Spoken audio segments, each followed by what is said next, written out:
Hello everyone, and here is some peak oil math.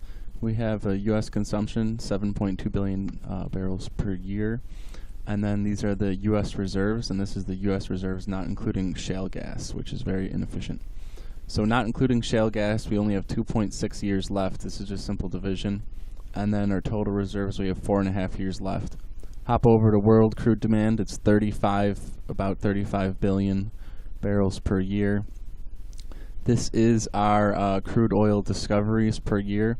As you can see on this list, there has only been 1 year since the year 2000 that has been over the consumption rate. The consumption rate is 35 billion barrels per year.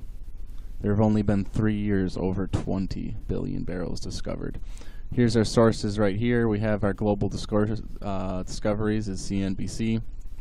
U.S. reserves is a U.S. government agency, energy agency, and then crude consumption, same source, and global crude consumption is from Wikipedia. So all of these numbers are they're sourced from good sources, and it's really from there just some simple division and subtraction. Our net change for 2017 alone for global reserves was 28 billion barrels lost. Burnt up and not coming back. Here's a chart. We have world petroleum consumption per capita. Actually, wait, this isn't even per capita. This is just total consumption here. So as you can see with the United States, this was an oil shock in the 80s, which brought the economy into a tailspin, and there was a rather significant decline.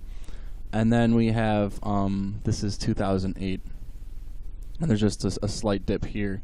Now this chart's a few years old here. It only goes to about 2010, so you might see just a little hook at the end here. But notice China has 3 times the population as the U.S. And look at its petroleum consumption. And then you can see Russia right here, their former empire, fell apart in 1990, and its oil consumption dropped by almost 2/3.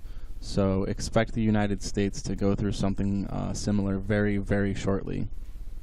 And since we're talking about global oil reserves and a global economy, when the U.S. crashes, expect most of the world to crash as well, because we're very, very tightly linked with the global oil markets, since the price of oil is tied to the U.S. dollar. You can look at the price of oil in 2008 when there was a supply shock. I think it went from like $28 a barrel to almost $150, like overnight, pretty much immediately, and that's what caused the initial global financial crisis. And a lot of people thought the world was ending, or at least the modern economy was ending, and they were partially correct. It was just delayed slightly. But yeah, that's what we can expect probably next, I would say, 3 to 5 years or less. Thank you, and have a nice day.